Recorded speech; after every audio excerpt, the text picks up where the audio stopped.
Good morning and welcome to Pretoria. My name is Etienne and I will be your guide for the city tour today. I've been living and working in Pretoria for the past 28 years. To me, Pretoria is a beautiful city, especially in springtime when all the jacaranda trees are in bloom and the purple flowers are visible throughout the city. But it is summer now and the average afternoon temperature during December is a warm 28 degrees Celsius, which is 82 degrees Fahrenheit. Luckily, it is still early morning and the temperature is quite pleasant. Our driver today is Frenette. Hi everyone. She is a good driver and has been driving for more than 30 years, so you can relax. We are in safe hands. We have aircon in the vehicle, so please don't open the doors or open the windows. Also for safety reasons. Does everyone have their seatbelts on? Yes. Please keep it fastened whenever we are driving. Also, please keep the doors locked. Do not stick your camera out of the window. Smoking is not allowed inside the vehicle, but you may eat snacks and drink cool drinks. There is a plastic bag available behind my seat for all the rubbish. Before we depart, is everyone seated comfortably? Mm-hmm. You all had a toilet opportunity prior to departure. The next toilet opportunity will be available in about 15 minutes time when we stop at the Union buildings. Our aircon is set on low. Is the temperature fine? Mm-hmm. Any questions at this stage? No questions. Our tour will be approximately 1 hour long, which means we will be done at about 9:45. Pretoria is known for its academic institutions and research activities. Highlights of our tour will include a number of universities and museums. We will also have a 10-minute photo stop at the Union buildings. Are we all ready to depart? Yes. Good, we will start our tour here at the University of Pretoria. But before we do that, let me just give you a little bit of background on the city itself. The city of Pretoria was founded in 1855 and named after the voortrekker leader Andries Pretorius. Today, Pretoria forms part of the larger Tshwane municipality, which stretches 121 kilometers from east to west and 108 kilometers from north to south, making it the third largest city in the world in terms of land area after New York and Tokyo. As the administrative seat of government and hosting a number of embassies, the city of Tshwane has proven to be a leader on the African continent in providing affordable industrial sites, various industries, education and research facilities. Thank you, Frenette. We can start driving now. Okay.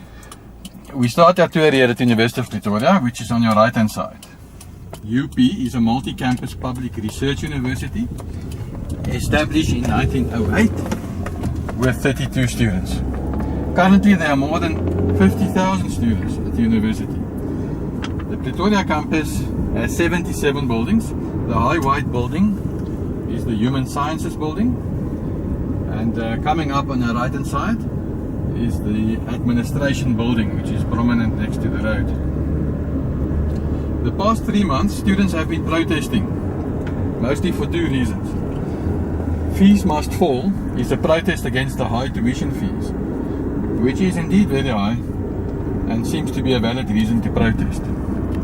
Secondly, protesting students demand that Afrikaans should be discontinued as a medium of tuition and that English should be the only official language used. In my opinion, it is unfair as there are many Afrikaans-speaking students at the university. Yeah, our youngest son is actually currently a student here.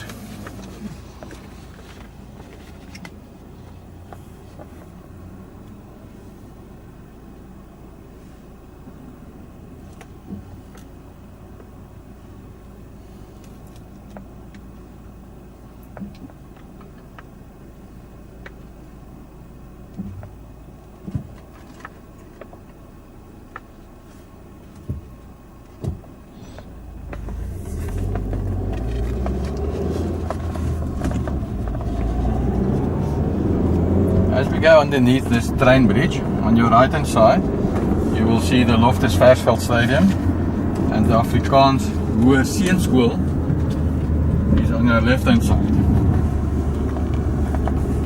It's Afrikaans Boys High School. We will turn right here. This way. On the left you'll see the Afrikaans Boys High School, Afrikaans Hoër Seunskool, also known as AFIS. It is a public high school for boys. The school was established in 1920 and it was the first purely Afrikaans medium school in South Africa. Initially the school catered for boys and girls, but by 1929 the building had run out of space and the decision was made to split the boys and girls into separate schools, thus creating the first separate Afrikaans boys and girls schools in South Africa. The girls school is now situated across the road from the boys school.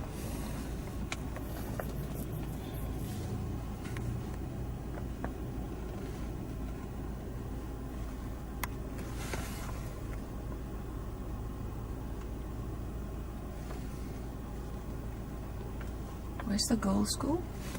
Across the road that side.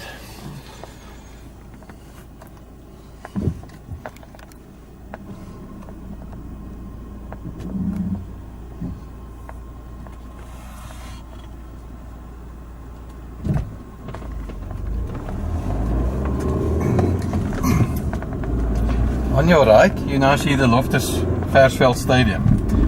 It has a capacity of almost 52,000 seats for rugby union, and it is occasionally also used for soccer matches. It is owned by the Blue Bulls Rugby Union and is the home ground of the Bulls franchise of the Super Rugby tournament and the Blue Bulls Union in South Africa's Currie Cup rugby competition. The stadium also hosted some games of the 2010 FIFA World Cup.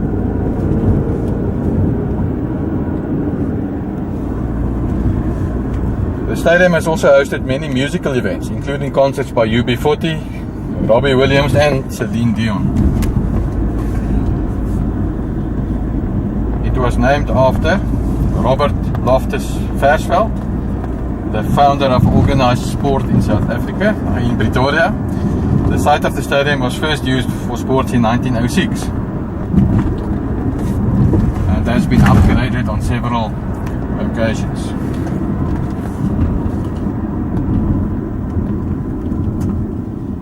On the left you'll see the Venning Park Rosarium.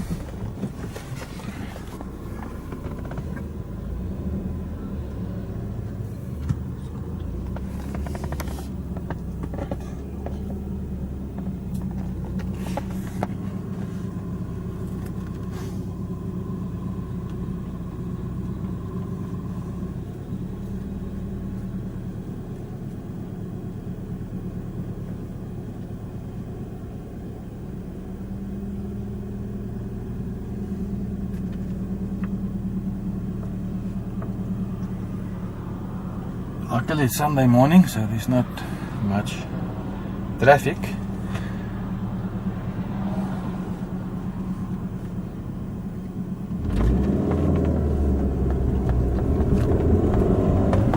In front of us you'll see we'll be soon driving up a hill. The hill is called Kop, named after one of the first owners of the land in this area. In 1902, during the South African War, this area was a concentration camp.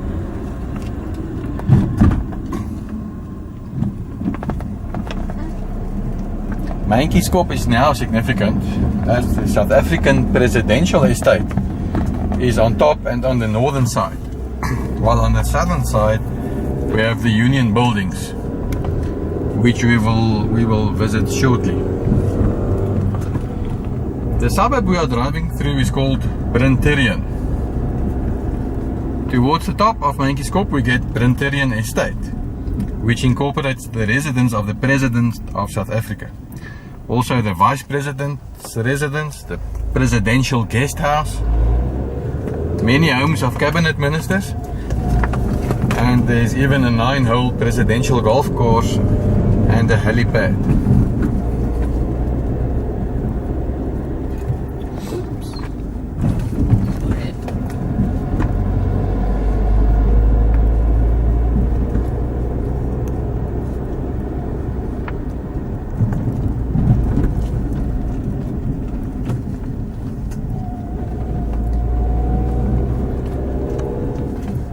will now go over the hill, and then you will also see a nice view of the Magaliesberg Mountains in front. The area below is called Rietondale. And directly below us you will see the Rietondale Sports Ground, the tennis courts, as well as cricket fields.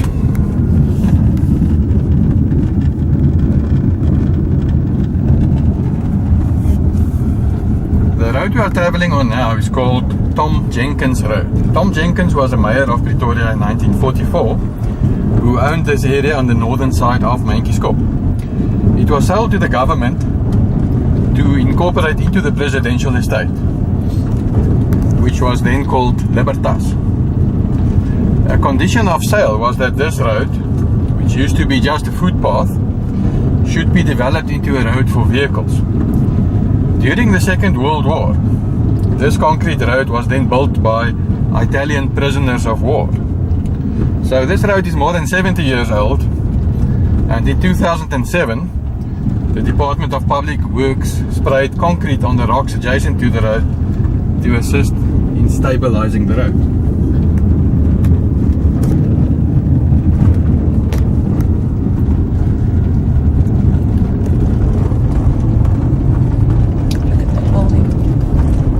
We are now going to make a U-turn at this building on our right, then we're going to go back over Mentjieskop.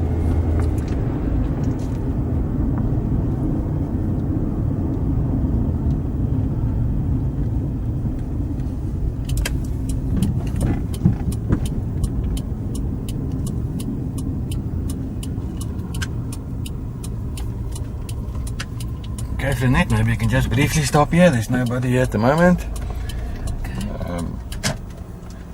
This building is the home of the Department of International Relations and Cooperation, also known as DIRCO. DIRCO is the Foreign Ministry of the South African government. It is responsible for South Africa's relationship with foreign countries and international organizations and runs South Africa's diplomatic missions. South Africa has 104 embassies and high commissions internationally. Formerly, DIRCO was known as the Department of Foreign Affairs. It was renamed Department of International Relations and Cooperation by President Jacob Zuma in May 2009. The building is an impressive structural steel building. Some prominent features of the building include thin stone cladding, woven spider columns, and spiral staircases. Thank you, Frenette. We can now drive back.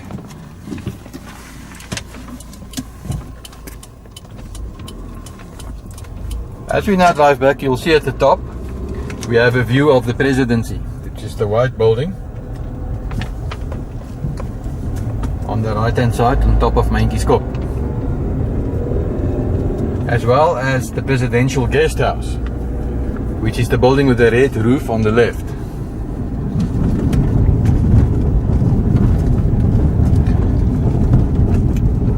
The white building of the Presidency is called Mahlamba Ndlopfu, and it is the official residence of the President of South Africa. It housed P.W. Botha, F.W. de Klerk, Nelson Mandela, Thabo Mbeki, and now currently Jacob Zuma. The house was formerly known as Libertas. The new name literally means he who washed elephants. But the figurative meaning of the name is it is the beginning of a new era for the country.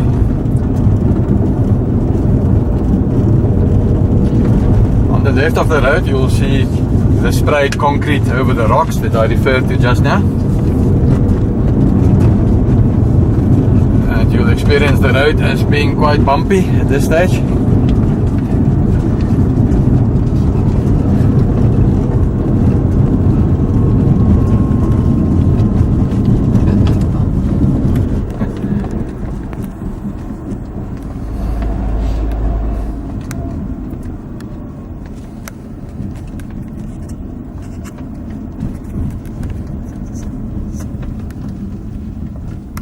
So Etienne estate, the presidential estate, is on our left. We will now turn right in front here in a government lane on our way to the Union buildings.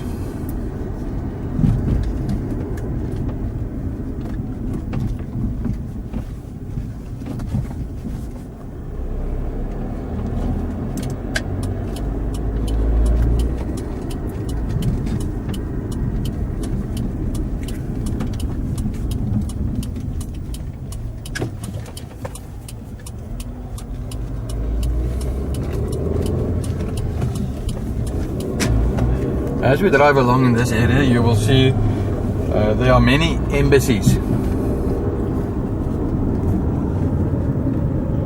and high commissions in this area. In Pretoria alone, there are 134 international embassies and high commissions, and they are all situated in the area, in this area, in Brenterian, as well as in Hatfield.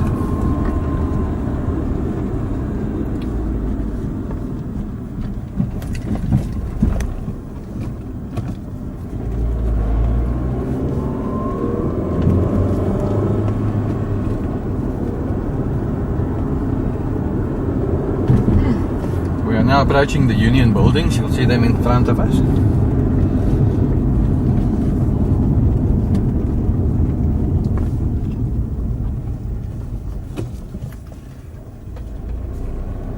The Union buildings were built with light sandstone in the English monumental style. It is the official seat of the South African government and also houses the offices of the President of South Africa.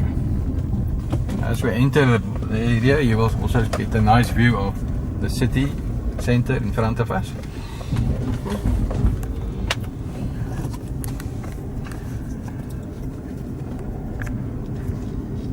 On the left is a South African Police Memorial, which is part of the Union Buildings terrain. The clock chimes are identical to those of Big Ben in London. The Union buildings are the site of presidential inaugurations. The official offices of the President are on the left-hand side of the Union buildings, and the South African national flag is flown on the left-hand side if the President is in office. So he's in office? It looks like it. The flag is up. In 1909, Herbert Baker was commissioned to design the government building of the Union of South Africa, which was formed on 31 May 1910 in Pretoria. So Pretoria then became Stad Park will move on. the administrative capital Sorry. for the new government. We will just park in front over here.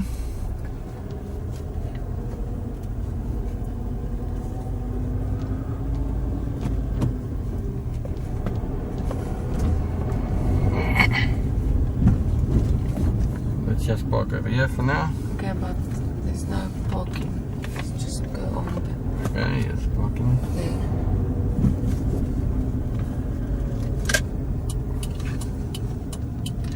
We will now have a 10-minute photo stop to walk around and inspect some of the surroundings from nearby. As you can see, the building is surrounded by beautiful terraced gardens with indigenous plants. Within the grounds are various monuments, statues and memorials. Starting at the bottom of the gardens, a large statue of General Louis Botha on horseback dominates the lawn there. He was the first Prime Minister of the Union of South Africa. About halfway up the terraces, the Delwell Wood War Memorial is a tribute to South African troops who died during the First World War, as well as a plaque in memory of those who died during the Korean War. Just down here you will also find a statue of Nelson Mandela. Please stay in a group and be alert for pickpockets. You should be back at the vehicle in 10 minutes time. It is now exactly 1 minute past 9. So let's please be back at 11 minutes past 9.